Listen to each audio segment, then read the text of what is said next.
प्रभाग क्रमांक 4 मध्ये राष्ट्रवादी अजित पवार गट उमेदवारांच्या प्रचाराचा शुभारंभ। अंबाबाई मंदिरात किशोर जामदार यांच्या हस्ते उद्घाटन। भव्य रॅलीने शक्ती प्रदर्शन। मिरज शहरातील प्रभाग क्रमांक 4 मध्ये राष्ट्रवादी काँग्रेस अजित पवार गटच्या अधिकृत उमेदवारांच्या प्रचाराचा शुभारंभ आज अंबाबाई मंदिर येथे करण्यात आला। धार्मिक विधी आणि आशीर्वाद घेऊन प्रचाराला औपचारिक सुरुवात करण्यात आली।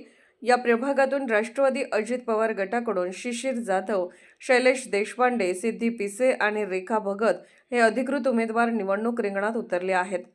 प्रचाराच्या प्रारंभी भव्य प्रचार फेरी रॅली काढण्यात आली। कार्यकर्त्यांच्या जयघोषात परिसर दुमदुमून गेला होता। या प्रचार शुभारंभ कार्यक्रमाला राष्ट्रवादी काँग्रेसचे ज्येष्ठ नेते किशोरदादा जामदार प्रमुख उपस्थित होते। यावेळी बोलताना किशोरदादा जामदार म्हणाले, प्रभाग क्रमांक 4 साठी आम्ही एक सक्षम, मजबूत आणि विकासाभिमुख पॅनल जनतेसमोर दिले आहे। हे पॅनल 100% निवडून येईल असा आम्हाला पूर्ण विश्वास आहे। नागरिकांचा भरघोस पाठिंबा या उमेदवारांना मिळेल। प्रचाराच्या निमित्ताने उमेदवारांनी प्रभागातील नागरिकांशी संवाद साधत त्यांच्या समस्या जाणून घेतल्या आणि विकास कामांना प्राधान्य देण्याचे आश्वासन दिले। आगामी निवडणुकीच्या पार्श्वभूमीवर प्रभाग 4 मध्ये राजकीय वातावरण तापत असल्याचे चित्र पाहायला मिळत आहे।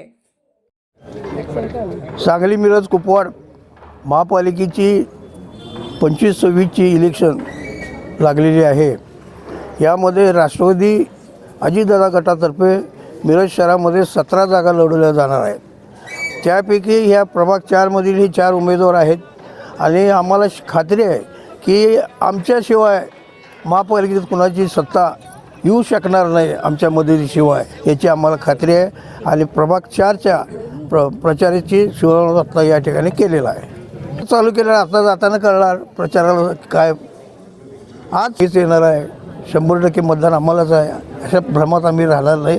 तळागाळात जाऊन राष्ट्रवादी अजित गटाचे कार्यकर्ते काम करणार आहेत आणि इथं प्रभाग 4 मध्ये एक सक्षम असं पॅनल दिलेलं आहे। त्यामुळे विजयाची खात्री 101% आहे।